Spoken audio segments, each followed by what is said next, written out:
Ο Μάικλ Τάτς δεν είναι μόνο ένας άνθρωπος που τέθηκε επικεφαλής της αναζήτησης για το σωματίδιο του Θεού, όπως ονομάστηκε. Έχει την ικανότητα να μεταφέρει δύσκολα επιστημονικά νοήματα στο ευρύ κοινό. Γι' αυτό το λόγο και οι Έλληνες φοιτητές στο Πανεπιστήμιο του Κολούμπια φρόντισαν να βρεθεί στο Ευγενίδιο Πλανητάριο για μία και μοναδική ομιλία. Του ζητήσαμε να εξηγήσει τι είναι το μποζόνιο και το πεδίο Higgs και γιατί πήρε την ονομασία σωματίδιο του Θεού.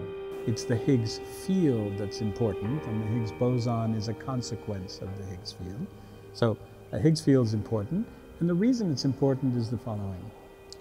Elementary particles, the stuff that you are made of, that I am made of, have different weights. They weigh different amounts.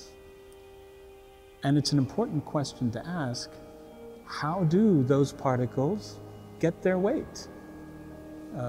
Why do some of them have zero weight? Why do some of them very heavy?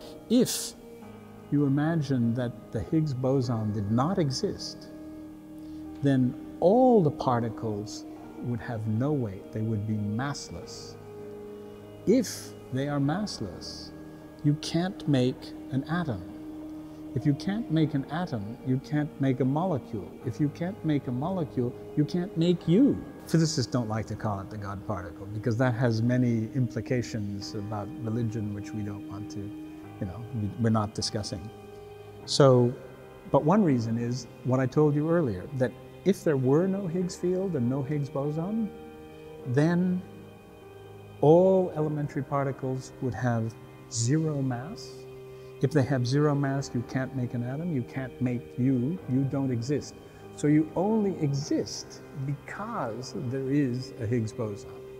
So in that sense, you might call it the God particle.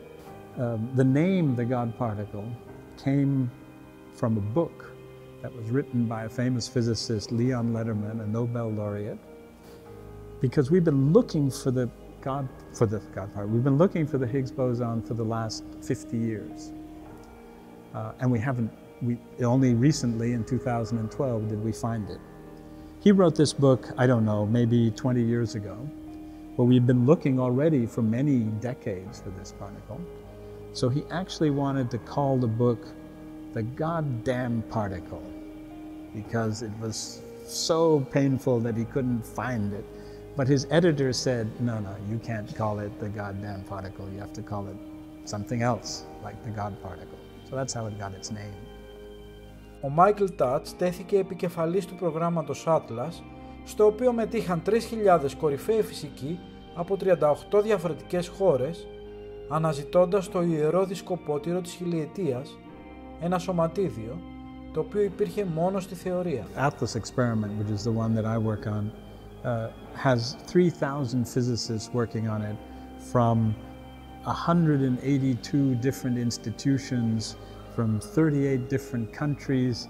There are 1,000 graduate students working on this experiment. So it's not one, it's a collaboration to do this. And there were multiple problems starting in the beginning. It took many years to build the experiment. So that's the first thing you have to do, is you have to build this experiment, which the Atlas experiment you can think of as a big, like, digital camera. It takes pictures of collisions of particles, and they produce new particles, and then you take a digital picture of that. And then you look at the picture and you see whether you find new particles or not. And then you have to analyze the data that you get, these pictures that we do. You have to understand what they're telling you and what's in the pictures. And so that requires a vast amount of computing resources. It requires people working on the experiment, analyzing the data. So each of those steps is a lot of work, and each one was a major accomplishment.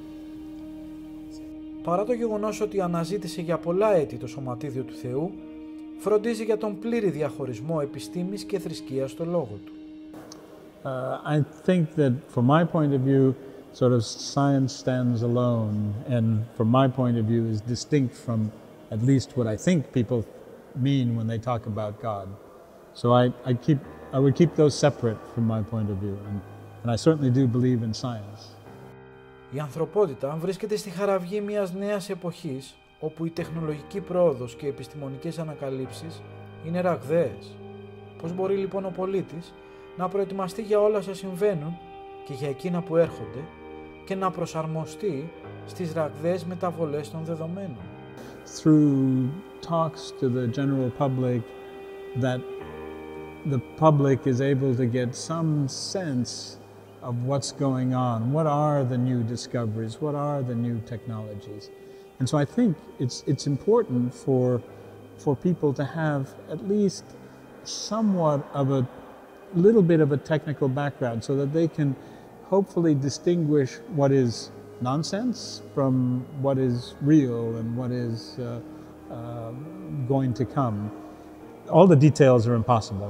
I don't understand all the details of all technology arguments as well. Το 2004 τιμήθηκε με το Προεδρικό Βραβείο των Ηνωμένων Πολιτειών της Αμερικής για την εξαιρετική διδασκαλία του.